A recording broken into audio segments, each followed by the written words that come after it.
Bonjour, aujourd'hui, voilà, on va pas faire d'informatique. Alors voilà, certains vont être contents, ils vont dire youpi youpi, d'autres seront tristes. Voilà, donc du coup on va faire autre chose, on va faire plutôt des sciences. Donc voilà, comme ça tout le monde sera content. Alors donc ça fait un peu plus d'une semaine maintenant qu'on travaille donc sur ordinateur et je pense peut-être que certains ont vu apparaître certains mots, certains petits soucis. Du coup, je pensais que c'était important de voir ensemble voilà, comment on peut travailler donc longtemps sur un ordinateur, voilà, sans trop de risques pour sa santé.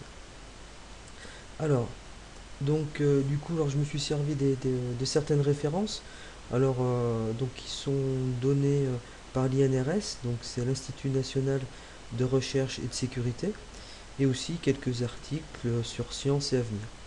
Alors, du coup, voilà, quels sont les organes les plus vulnérables? Alors, quels sont les organes qui sont en première ligne? Et bien évidemment, voilà, ce sont, je pense que vous avez tous trouvé, ce sont les yeux. Alors, donc, la première chose, premier problème qui peut apparaître, c'est le syndrome en fait de l'œil sec.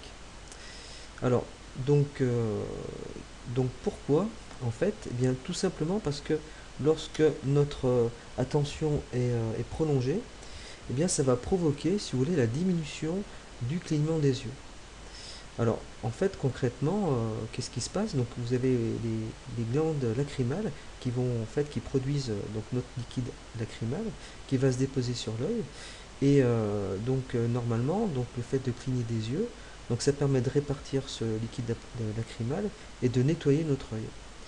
Mais justement, quand on va travailler sur l'ordinateur, il y a moins de clignement des yeux.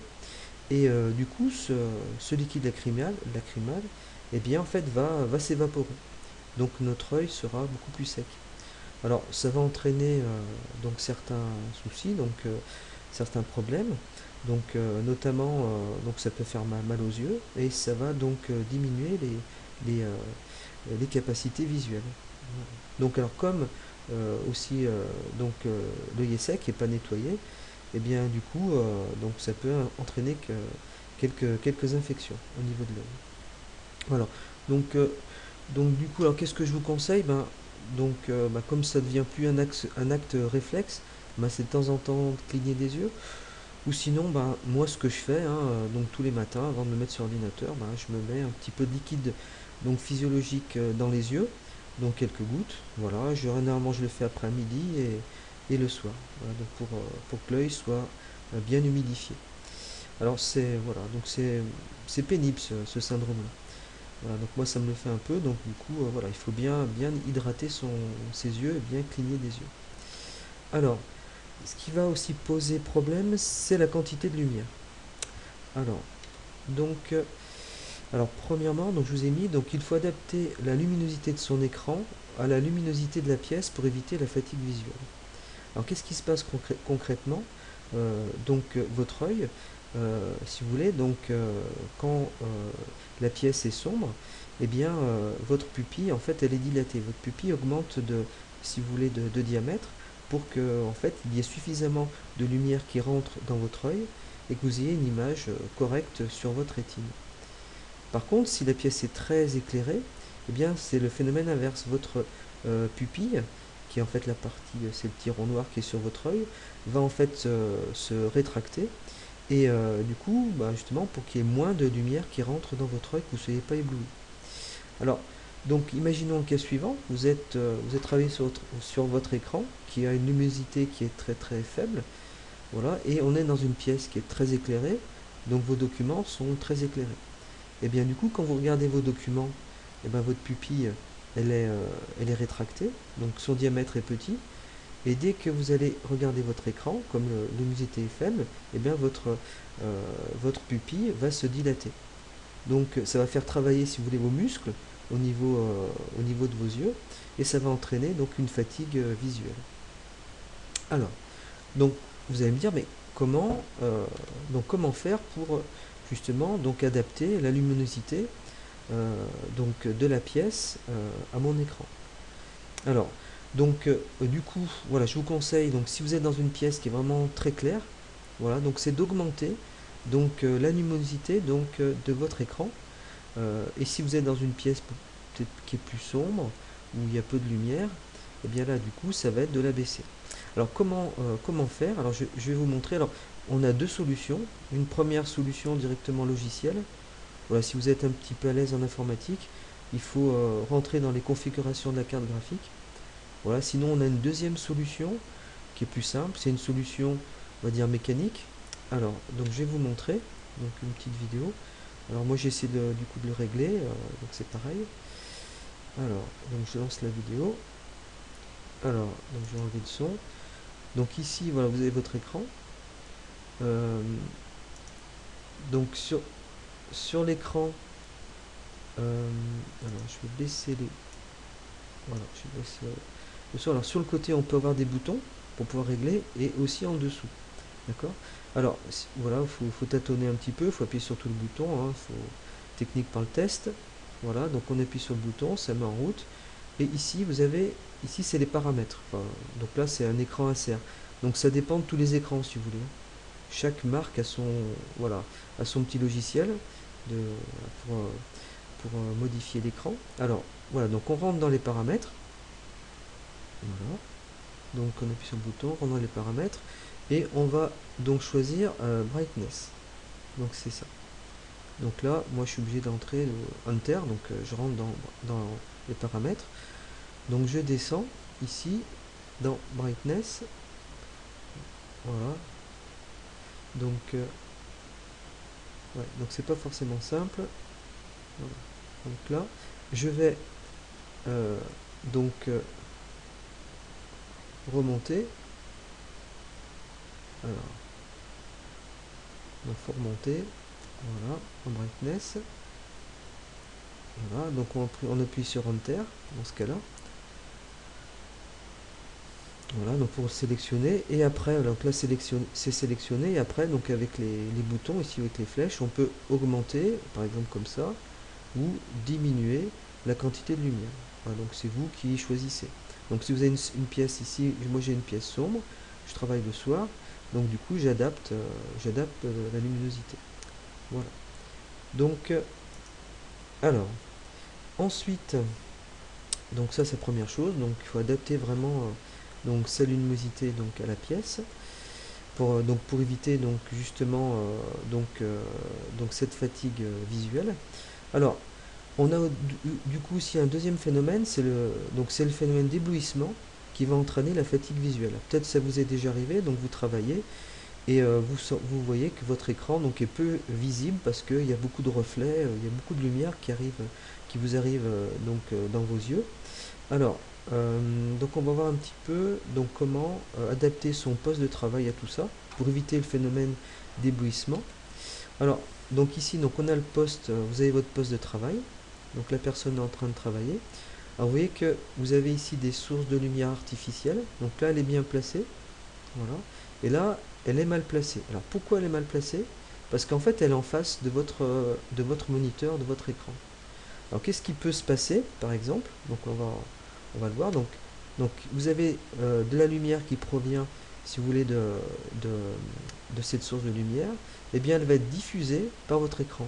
Donc vous aurez un phénomène d'accumulation. Vous aurez la lumière de votre moniteur qui va rentrer dans vos yeux, plus la lumière donc artificielle. Donc on aura le phénomène d'éblouissement. Donc voilà, si vous avez des lampes donc à poser donc dans votre poste de travail, il vaut mieux qu'elles soient donc plutôt derrière le moniteur, enfin devant votre moniteur, plutôt que derrière. Donc voilà. Et donc si vous avez une lampe de bureau, voilà, faut éclairer plutôt le clavier que votre moniteur. Ensuite, pour l'implantation aussi, voilà. Alors, donc là, la fenêtre, vous voyez qu'elle est derrière. Alors là, ça pose problème, le même problème que la lumière artificielle. Donc la lumière va arriver sur le moniteur, va être diffusée, et vous aurez le phénomène d'éblouissement. Alors, donc du coup, faut éviter ça. Il faut éviter de travailler comme ça. Donc, deuxième solution, on pourrait mettre donc la fenêtre. Donc, on pourrait travailler en face de la fenêtre. Donc là c'est un peu mieux. Mais par contre, voilà, il faut éviter phénomène d'oublissement, donc voilà, faut éviter qu'il y ait quand même de la lumière qui soit dans votre champ de vision. Donc alors il faudrait, par exemple, que la fenêtre soit un peu plus bas, par exemple. Donc là il y aurait moins de soucis. Donc du coup la lumière ne pourrait pas arriver dans l'œil. Alors, donc le plus intéressant c'est d'avoir plutôt la fenêtre sur le côté. Voilà, donc c'est pareil, la fenêtre sur le côté, voilà, il ne faut pas quand même qu'elle soit trop de ce côté-là, parce que pour éviter les reflets, il vaudrait mieux que cette fenêtre soit plutôt de ce côté-là. Voilà, donc pour éviter ce phénomène donc d'éblouissement et de fatigue, du coup au final de fatigue visuelle. Alors, on a un autre souci entre guillemets, donc c'est l'accommodation. Alors, on va voir un petit peu comment ça fonctionne. Alors, ici, vous avez une coupe de l'œil. Alors, on va faire un petit peu d'anatomie. Alors, donc ici, voilà, vous avez ce qu'on appelle la cornée. Donc, c'est la peau, c'est une peau qui est sur l'œil. Alors, on a ici ce qu'on appelle le cristallin. Donc, c'est le système optique, c'est une lentille. Voilà, ici, vous avez donc l'humeur vitrée, donc c'est un liquide si vous voulez, donc la lumière va transparent. Voilà, donc la lumière peut traverser tout ça, c'est tout transparent. Et une toute petite zone, vous voyez, hein, c'est tout petit, de là c'est notre rétine. C'est là en fait où va se former l'image des objets que l'on perçoit. Donc c'est vraiment tout petit. Et on a encore une toute petite zone qui s'appelle la fovea, c'est là où en fait où c'est la zone la plus sensible. Alors, donc concrètement, qu'est-ce qui se passe lorsqu'on va observer un objet qui est distant? Alors, quand on observe un objet qui est distant, qui est très loin, donc j'en ai placé un ici, donc on va dire qu'il est voilà, très très loin. Enfin, en fait, plus un objet est loin, voilà, plus on a l'impression qu'il est petit. Hein, quand vous avez une personne qui est devant vous, si elle s'éloigne, eh bien, au cours du temps qu'elle se déplace, eh bien, donc on voit que sa taille diminue, elle rapetisse. Donc, qu'est-ce qui va se passer au niveau des rayons lumineux? Eh bien, donc la lumière qui va provenir de notre objet, donc va arriver donc ça c'est l'objet. Donc la lumière va arriver donc dans notre œil, voilà, et donc l'image de l'objet va se former, vous voyez, donc sur la rétine. Donc là on aura donc une vision qui sera nette, voilà, sans intervention, si vous voulez, de notre système optique, de notre cristallin. Par contre, voilà, donc là vous voyez que c'est marqué muscle relâché, donc là ce sont les meilleures conditions. Évidemment c'est pour un œil qui est normal, qui n'a pas de problème, qui n'a pas de myopie. Alors, ou de presbytie, voilà, ou d'hypermétropie. Alors, du coup, pour un objet, donc l'image se forme voilà, sur la rétine. Alors, pour un objet maintenant qui est proche, donc on place un objet proche ici, voilà, et bien ça va être différent. Vous voyez que s'il n'y a pas d'accommodation, voilà, et bien donc l'image de l'objet peut pas se former. Voyez, si l'image de l'objet se formerait comme ça sans accommodation, eh bien il faudrait une rétine qui soit vraiment extrêmement grande. Parce que plus en fait si vous voulez, plus l'objet va se reprocher de vous, eh bien plus la taille de votre objet augmente. Or, la taille de notre rétine, elle est toute petite, elle ne va pas augmenter. Donc du coup, eh bien, en fait, notre cristallin, en fait, va se contracter, va se bomber pour faire dévier la lumière et former l'image, donc justement sur notre rétine. Donc ça, c'est le phénomène d'accommodation, si vous voulez. Alors, quand on travaille du coup donc sur l'ordinateur, on va imaginer le cas suivant. Voilà, vous êtes en train de bosser sur vos cours. Voilà, votre écran, on va imaginer qu'il est à 1,50 m de vous.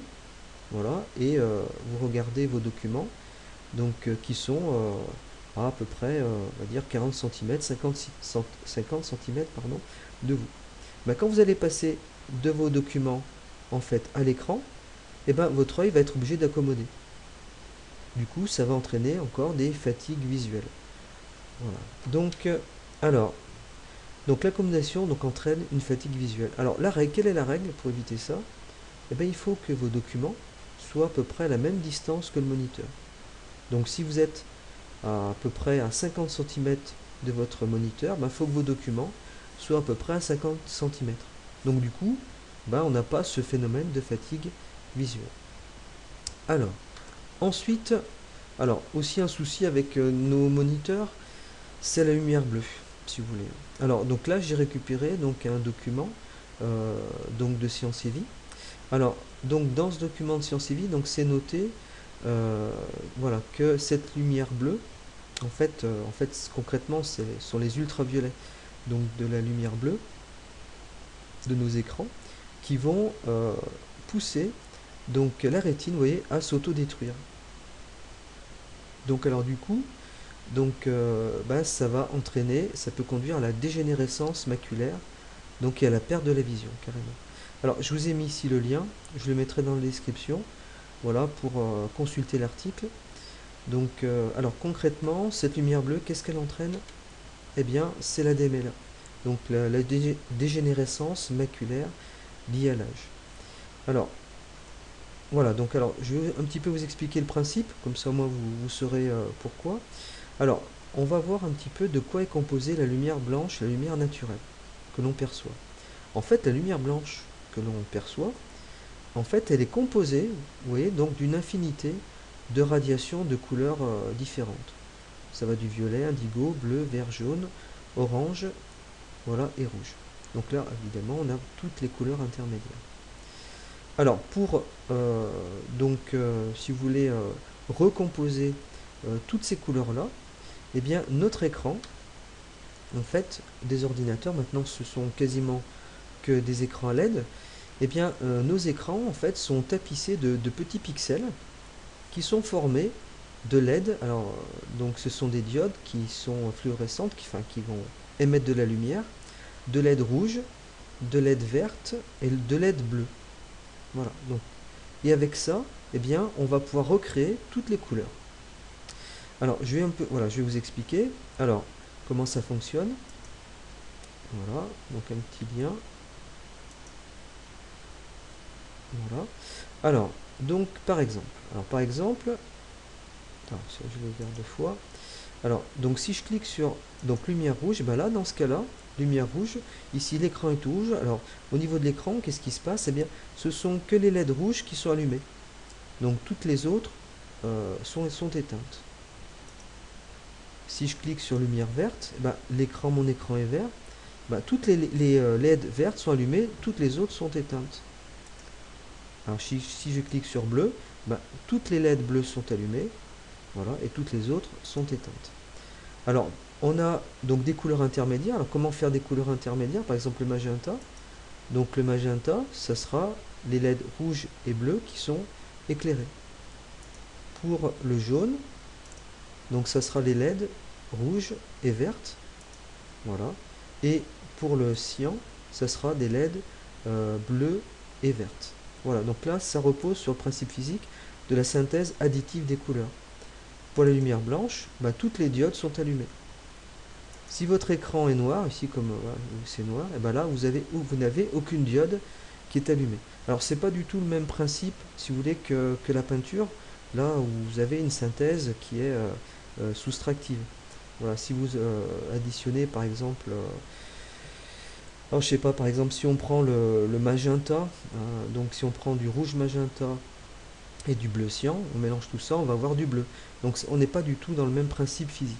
Voilà, donc là on est au niveau de nos écrans.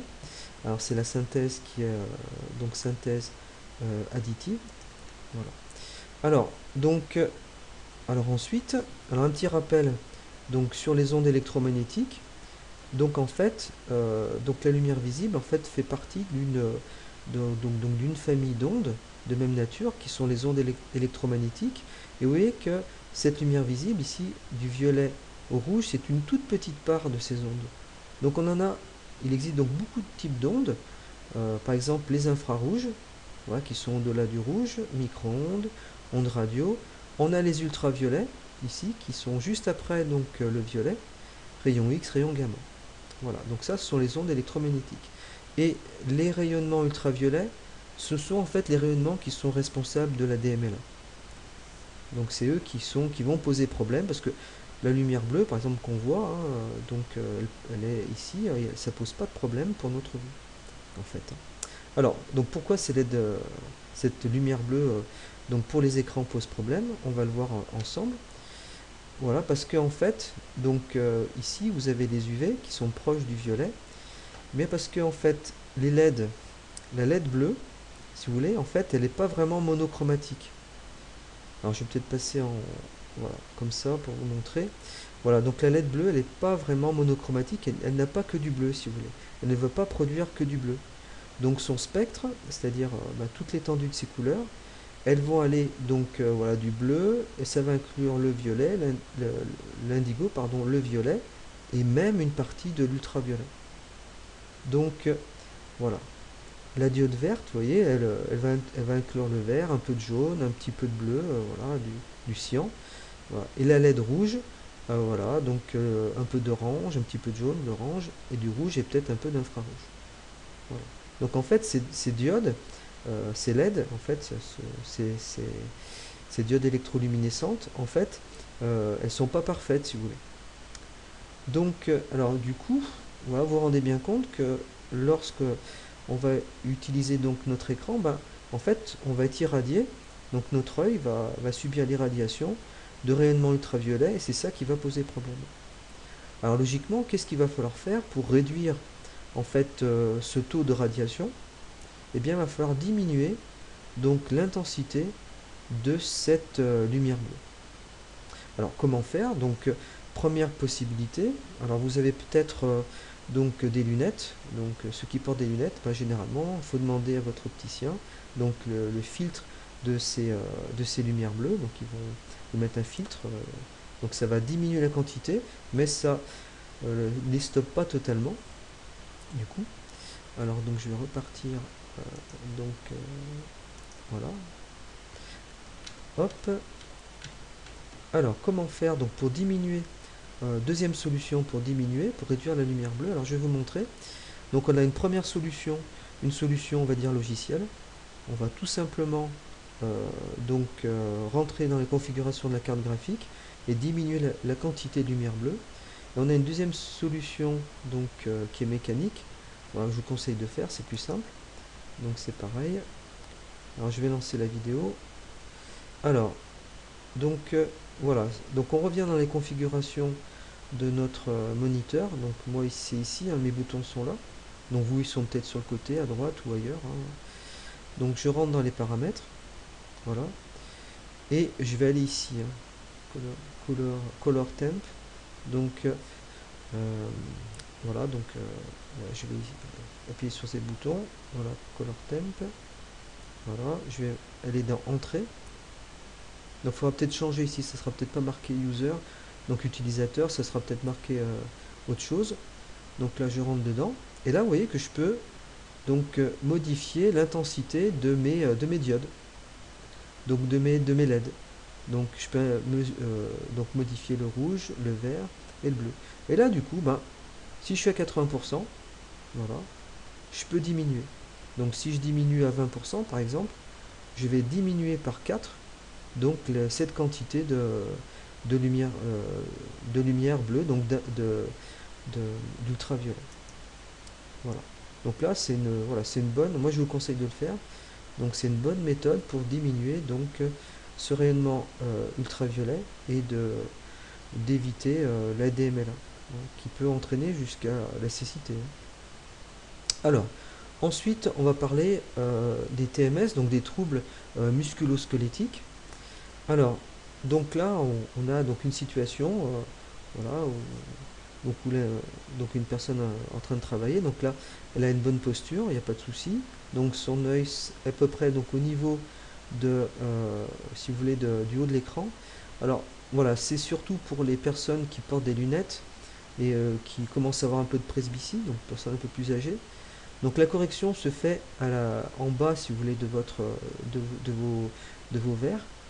Donc du coup, on a une meilleure vision. Si votre écran est beaucoup plus haut, hein, si on situe ici l'écran, par exemple, et ben là, du coup, quand vous allez regarder votre écran, eh bien, vous allez regarder le haut, à travers le haut de vos verres, et du coup, vous aurez une mauvaise correction. Voilà. Alors, donc là, la personne est bien placée. Alors, il faut placer vos pieds donc à plat. Donc ça, c'est important pour que votre dos soit bien droit. Voilà. Alors, ensuite, du coup, vous avez peut-être vu apparaître donc certains phénomènes. Donc, par exemple, comme le mal de cou. Hein. Alors, pourquoi? Alors, parce que donc on utilise, si vous voulez, notre clavier et notre souris. Donc, concrètement, lors de cette utilisation, eh bien, en fait, au niveau des muscles, les trapèzes donc sont toujours contractés. Alors, cette contraction permanente va entraîner donc sensation de mal de cou et mal aussi à l'épaule. Alors ensuite, quand vous êtes donc quand vous utilisez votre souris, en fait votre main est posée sur la table. Donc concrètement, qu'est-ce qui se passe? Eh ben, ça peut poser problème au niveau de vos poignets. Et oui, donc du coup, pour soulager votre poignet, la meilleure des solutions, c'est d'avoir un accoudoir. Donc l'accoudoir, en fait, votre coude va être posé sur l'accoudoir et du coup votre poignet sera soulagé. Donc si à la maison vous avez des chaises avec des accoudoirs, c'est beaucoup mieux. Voilà, sinon après, ce qu'il faut, c'est avoir une table un peu plus longue pour que votre coude puisse reposer sur la table. Voilà. Alors, donc du coup, aussi, bon, je me suis un peu renseigné, donc il y a aussi pour les personnes qui ont des problèmes veineux. Alors pour les personnes qui ont des problèmes veineux, le fait de rester assis trop longtemps, voilà, peut entraîner des phlébites. Du coup, c'est des caillots de sang qui vont se former dans les veines. Alors pour éviter ça, ben, il faut se lever souvent. Il ne faut pas rester assis trop longtemps. Alors moi j'ai des problèmes veineux, donc du coup je fais attention à ça. Donc alors le truc que j'ai trouvé, ben, j'essaie de boire régulièrement. Donc du coup, ben, si on boit régulièrement, ben, on a envie d'aller aux toilettes, donc on est obligé de se lever pour aller aux toilettes. Et voilà, donc concrètement, voilà, on bouge un peu plus. Voilà, donc du coup, voilà, le, donc, euh, donc la vidéo est terminée. Alors j'espère que ça va vous aider donc à organiser votre poste de travail et voilà, éviter toute fatigue et se sentir bien donc devant son ordinateur. Voilà, donc à bientôt. Au revoir.